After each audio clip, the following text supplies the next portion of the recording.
sort of discount it and saying, oh man, they really got lucky, like they don't really deserve to be here this week against Carolina, and if as a result the public's all over Carolina, which I think would be a big mistake, and I'm sure we'll get into that, but it'll be interesting to see what the perception is of that. Well, it's interesting because like there's like Bill Simmons is a big like proponent of don't put too much eggs in a basket of a big playoff win. Yeah. You know, like it's not week to week. You know, like it's not like they get on a momentum roll. Right. But well, exactly. I think that the public tends to react to a win or loss. I would say for this particular win, that's a good place to start. So what's the line at right now? So actually, it looks like the line came down today. It was up to 2.5. Carolina being favored. I think it's down to 1 last I checked a couple hours ago. Shut up. Yeah, which 3, one right? thing to realize is that all moves aren't created equal, so it didn't cross a key number. The difference between 2.5 and 1, I mean, it's 1.5, but right. If it were to go from 2.5 to 4, I would say that's a much bigger move than Sure, of course. 2.5 to 1, but it is an interesting move nonetheless, so it'll be interesting to see where that line goes in the next couple days. One interesting point to kind of piggyback on you. I know you had mentioned where the public is. I looked it up right before this. I think this game just screams everything to lay down the house on Seattle, and I pretty much did. Whoa. Guest appearance? Guest appearance by Moj Monster. You'd be surprised to know that I believe 71% of the bets were placed on Carolina. Early in the week. I understand it's early in the week, but the fact that 71% of the bets are on Carolina and the fact that the line's moving towards Seattle tells me everything I need to know. I talked with Putman earlier in the week. I got on Seattle early in the week at 2.5. So I think it's one of those games, kind of like you mentioned, Putt, that a lot of the public, they shouldn't be here, they should have won. I'm kind of total opposite. I think that's one of those games where it's, if anything, a kind of awakening for Seattle, and is a catalyst to just kind of catapulting them in another NFC Championship. I think they actually, and I've been against Carolina all year. I've said it multiple times. I think they're the worst 15-1 team. They could have gotten 19-0 and won the Super Bowl, and I still would have said that they're not a very good team. So I love everything about Seattle this week. I mean, if you think about Seattle, what I love about them, about Pete Carroll, about Richard Sherman, about all those freaking psychos, is that they approach this week as if it's August 31st and they're playing in a preseason game. Like, they have the same approach. They don't give a shit. They're going to go out and compete. And so I think, I'm with you. I think Seattle absolutely rolls, man. I think when push, like, but the tough part is it's great to bet Seattle when they're a dog because they're going to go down into the fourth quarter and they're going to try and run their offense.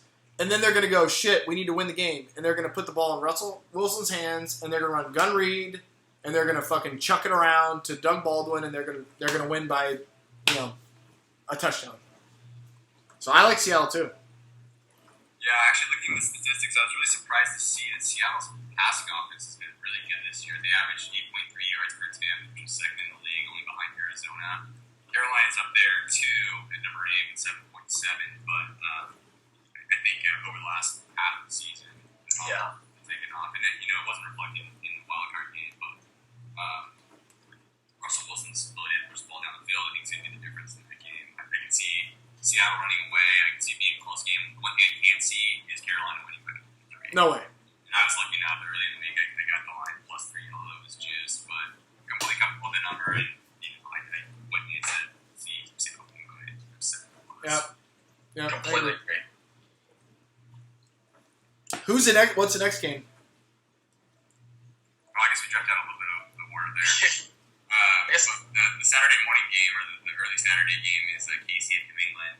I think last I checked, the line was New England -4.5. It opened at 5.5, didn't it?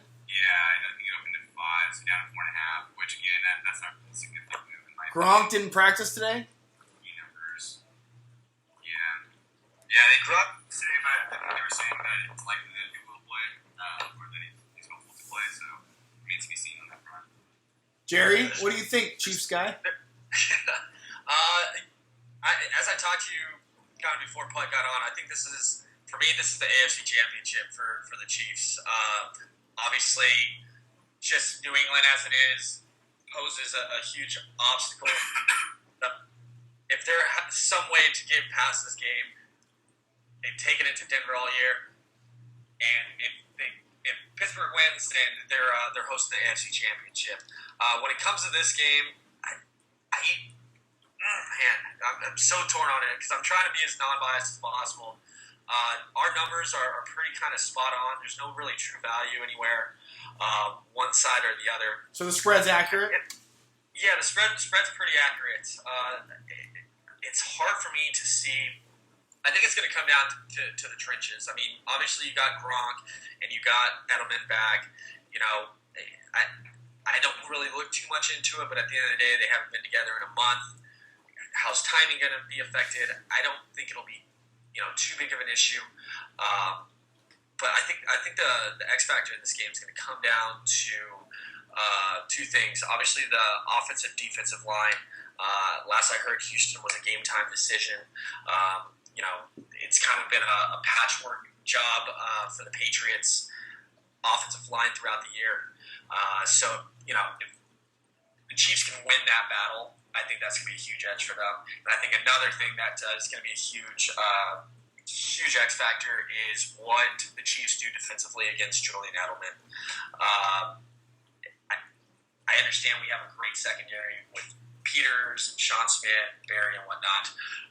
But at the end of the day, you got either a nickel or some invert safety, and that for us is Ron Fleming or Ron Parker. That's going to be on him, and that scares me the most is Parker on Edelman, and those are going to be the two things. It's going to be hard to bet against New England with a week off at home. You've heard the whole story. So with reluctance, I like New England to win, but I do like Kansas City to cover. I see this being kind of a 27-24, 24-21 type game. But I think the Patriots at the end of the day pull it out, much to my dismay.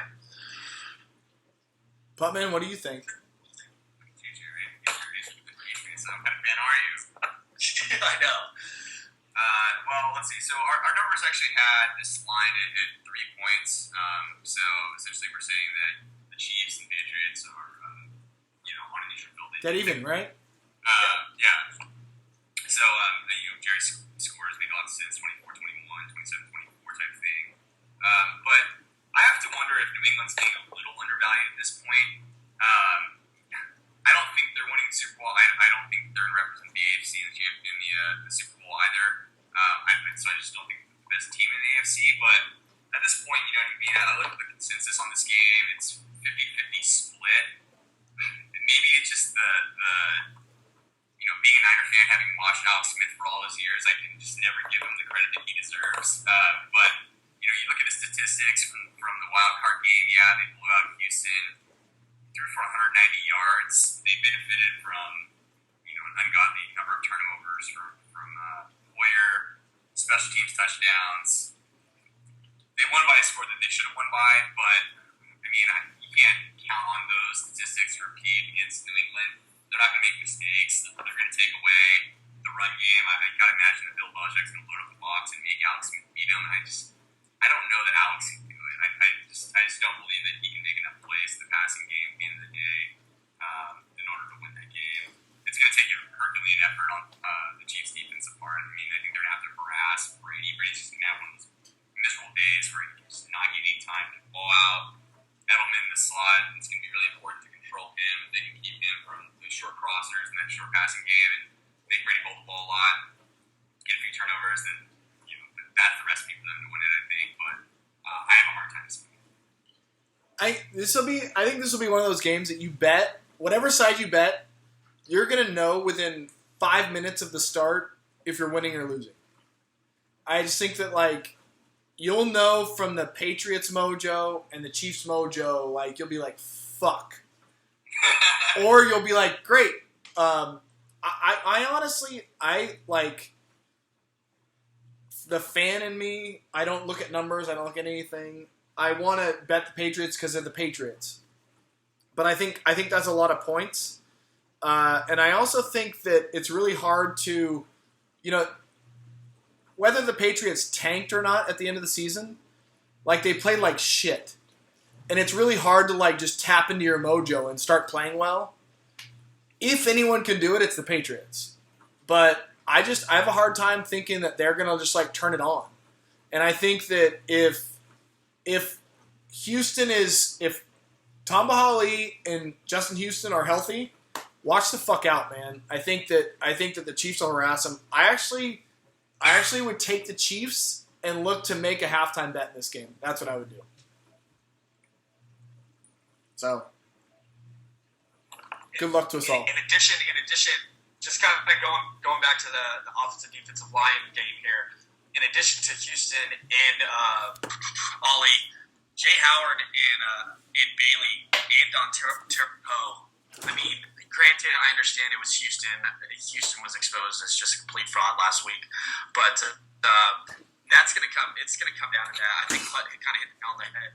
If Kansas City has the ability to get the pressure on Brady, make him uncomfortable, slamming his fist on the ground type game, and Kansas City's got a chance. It might be just a wait till halftime bet, to be honest. I mean, it might be you just might want to hope for a close game that you can see some ins and outs at halftime and just make a big halftime bet. So, I don't know. What's our next game? The next game, the Saturday card would be the Green Bay Packers at the Cardinals. I have that line at -7 right now in my book with the 50 points. Looking at our numbers that Jerry and I put together, we have that game line at -10. Yeah. In Arizona's favor. Yeah. So don't believe the hype, dude. I was all on the mojo of Aaron Rodgers sucking ass, and he came out and sucked ass. I got to be honest with you. If Deshaun Jackson scores a touchdown, and if they stop him 2 times in a row, I think that game's over. But they go down and they have this fat drive that Aaron Rodgers gets confidence, and all of a sudden they're like rolling.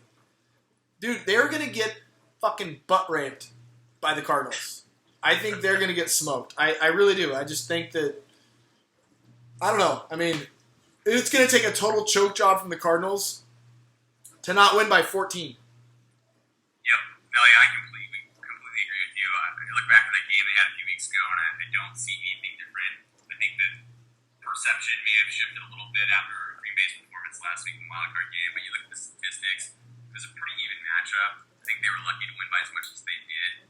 And I just don't, Jared and I have been down on the Packers all year. I think we had them power ranked 26th at the end of the season. Aaron Rodgers has no weapons. Aaron Rodgers is a great quarterback. How much money did you win off the Packers this year? A lot. It was significant. They were so overvalued. They were so overvalued. They paid my rent for a few months, that's for sure, yeah. The perception of the Packers is that, they're a never echelon team. They're a perennial Super Bowl contender. And the reality of the situation is on offense, particularly in the passing game, they really struggle. Aaron Rodgers has no weapons at this point. He's no go-to guy. Doesn't have Jordy Nelson there. No one separates. And you can see the impact it's had on him in the pocket. He's missing throws that he ordinarily make. I have a hard time believing that all those problems were corrected in 1 week. And I just see I see Arizona coming out this week at home with chances to at home for the NFC Championship and just lay on these guys. I agree. I think it's a 14-plus point win for Arizona.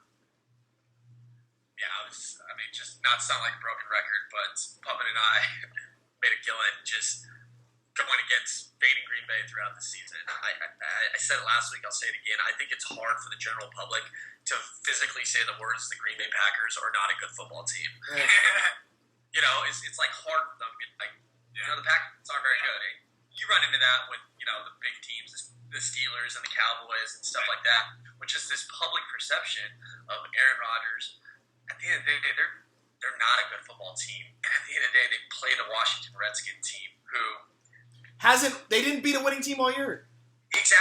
the 3 games that they played against a team with a winning record, they got absolutely smoked by I think the tally was 102 to 56. You know, I'm a big proponent of, especially in the playoffs, it's your quarterback and your coach.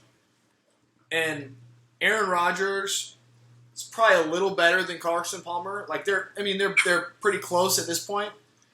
But I think Mike McCarthy's a fucking moron. And I think BA is a baller, dude. I don't know. I think Bruce Arians is top 3 coach in the league, man. That guy, what he's done with that team is highly, highly impressive. I think the Chargers never interviewed him, just in case you're wondering. They had a chance. They had a chance to interview him, and they took Mike McCoy instead. How's that working out? Yeah. Yeah, I completely agree. I think this is 2 touchdown plus type game. Arizona's number 1 in our power ranks. They have been throughout the entire year, even kind of with a few of their blips on the radar. Green Bay, I believe, is 25th, 26th for us. So this is a game where, only 7 points. People have that perception that, hey, they got their swagger back last week. They've been talking about it all week on ESPN, Fox, blah, blah, blah. Oh, Rodgers is back. Rodgers isn't back. At the end of the day, he's throwing to Devontae Adams, who's not even playing. Who's made it far apparent that he's not a number 1 receiver. Where's my hoodie? Where's my hoodie? Yeah. And a guy in a freaking hoodie sweatshirt. So I know they got the run game. I know they got the run game going a little last No, week, they didn't. But they had fucking an offensive tackle running the ball. That's what I'm saying. Yeah. So I see this game as just kind of completely and Cardinals enjoying a Saturday afternoon keep in Sunday mind, afternoon watching to see Seattle's going to knock off so they can host the NFC Championship. Keep in mind, when they beat the piss out of them a couple weeks ago, there was probably 40% Packers fans in the house. It ain't going to be that way for the playoffs, man. It's going to be a lot of fucking loud Arizona fans. So yeah. All right, what's our first game on Sunday? That was the Seattle game. Oh, we already talked about that. Okay, so the afternoon game is the Bronco game. Is there a line? 7? I've seen 7 floating around out there. But it opened at 7. I don't know if you can get down any meaningful action because of the uncertainty with Bronco. Yeah. If you can get it at 7, I think you fucking dive at it, don't you? I think you take it and I assume that Roethlisberger's going to play. He's going to fucking play. Are you kidding me? He's going to play. That line's going to come back out at 3 points, 3.5 maybe. You're stealing money. If you can play it, I would definitely lay down some cash on that, and I probably should have done that earlier in the week.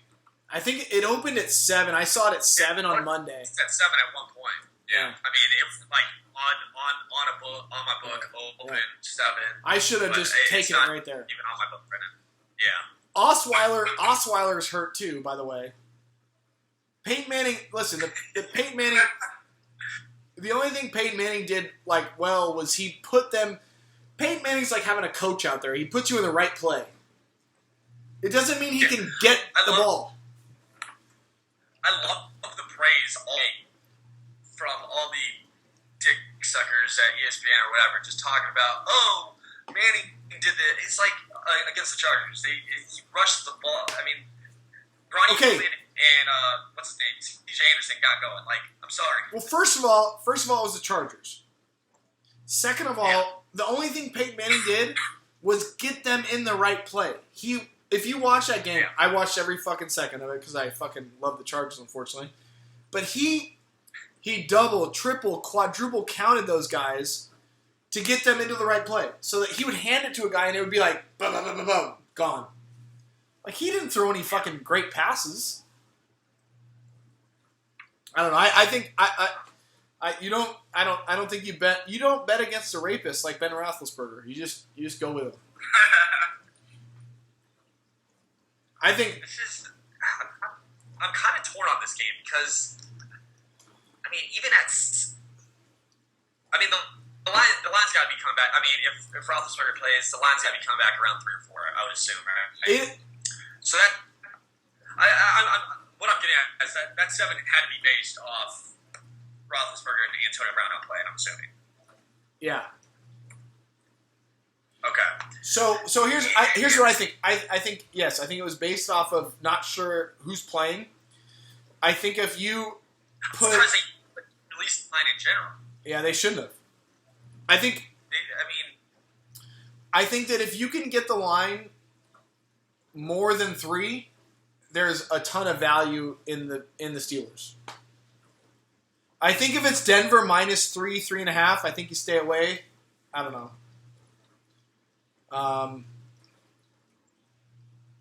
Just because Pittsburgh doesn't have a great line, they don't have a running back. Denver's defense okay. Yeah, no, I completely agree with you guys here. I'm a little on the fence with this one. I think, Neely's on the head with Peyton if he gets in a position to make plays on offense, but he doesn't do much with his arm. That said, I'm a big fan of Broncos defense. The Broncos defense is far away been the best in the league this past year. I mean, they gave up 4.4 yards per play. That's almost a half yard better than the second best team I think we had on defense. So I think after they got torched last time they played Pittsburgh, that you're going to see a really good effort from their defense this time. And that's assuming that Roethlisberger plays. So I'll be interested to see what the total opens up at whenever it does open. I saw the number floating out there on Vegas Insider of like being 39.5-ish, which I think from a public perception will be extremely low. And I think in a way it's almost tipping Vegas' hand there that it's going to be a low-scoring type game. I could see Denver relying on the run game a lot, so that Peyton doesn't have to do too much. And then I can see their defense having a really good effort against Roethlisberger, keep them in check. So I would lean under there if I had to make a play in this game. But yeah, like Nelly said as well, if this line opens up over 3, I think you think long and hard about taking Pittsburgh. But I think the stronger of the 2 plays is probably the under. I like it. All right, we have any other? Jerry, you got anything? Nah, man, I'm just ready.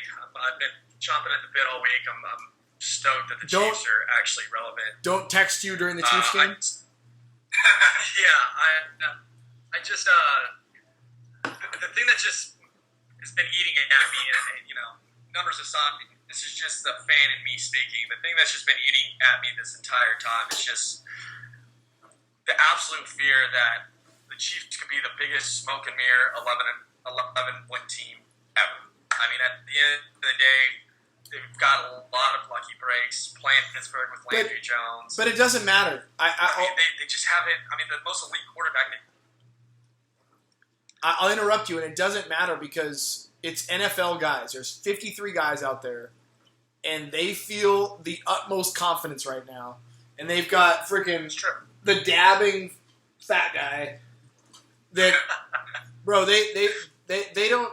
I don't know, man.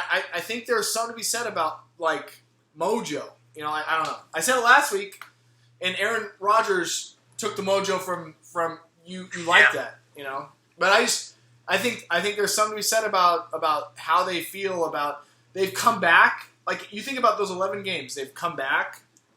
They've blown people out. So I think they're not afraid of fucking Tom Brady. And I was gonna say that's the one thing that I mean. I know it's 11-game win streak and playing the likes of Raiders and Broncos and Browns and blah blah blah. But with the exception of say the Chargers and maybe the Browns in that win streak, they're winning every game by multiple touchdowns. So as Brian pointed out earlier, they won by the margin that they're supposed to win. So that kind of eases things a little bit. It's just going to be interesting. I know a lot of people have been talking about last year's Monday night game. I think that literally has nothing to do with anything. Nothing. So it's going to be interesting. I'm kind of torn because I love Brady, I love Belichick, I love the Patriots, and if they somehow knock out the Chiefs, they're probably going to be the team I'm cheering for outside maybe the Cardinals because I just love Bruce Arians. Is your wife still right there? No. If you don't fucking drink beer during this game, like, there's a fucking problem, bro. Like, well, here's the. Just you get one cheat day. No, so I got the beach flag football on Saturday. We play at noon, and she's going to some conference. So I'm gonna. She goes, I heard that. Yeah, she heard it. Wait. You have a game at noon? Yeah. Are you gonna be able to make it to kick? What's gonna go on there, man? You build a nice little house.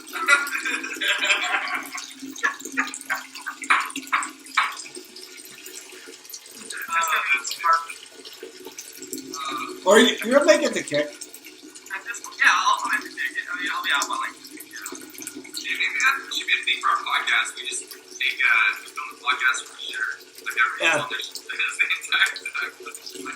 I feel like this is a booger pee. Or an ogre pee. Can't stop. Can't stop. You're like Dumb and Dumber right now. So good. Do we have any questions we need to ask before we end this thing? No, but I think our topic for another show is you and I need to go to bat about momentum. This whole idea of momentum from a few weeks of big wins against soft opponents and then carrying over to from when we come. Well, I think. Believe in Santa or momentum. So listen, I will say this. I will say that momentum week to week is probably a little fickle. I agree. But we will talk about this in the future. And because you are an athlete, I'm telling you, people are like, there's no such thing as momentum. It's statistics. There is momentum within a game, without a doubt, man. I've been a part of games that we've won and lost that we had no business doing. So I look forward to that. Yeah. You're not buying it? You could have all the momentum in the world, and then Dan Selway drops a snap, and it's gone like that. Well, that's why. Yeah, no, did you really? Thanks, Selway. I look forward to hearing that story. I don't even know if there's a story. It just happens so often, man. Yeah. Which one? Because listen, so I was. We'll end this. I'll get my junior year. We were 12-0. 12-0. Our offense averaged I'm having appendicitis right now. Oh god. Oh god. What? Is he pooping? It's not going to be Our offense was averaging 58 points a game. JT O'Sullivan, he got. It looks like you're getting a blowjob right now. Just Yeah. Too much to you. Oh man, what's wrong with him?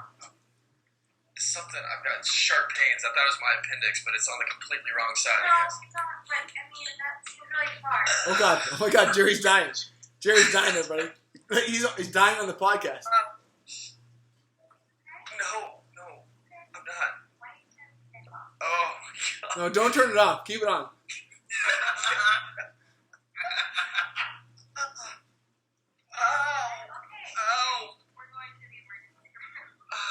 Oh my god, this is incredible. It's not on the right side. First of all, your appendix doesn't pop like a balloon. I understand, but where's this random pain coming out of? Put a finger in your butt. Yeah, stand up. What the fuck just happened? Stand up. It's because you're eating.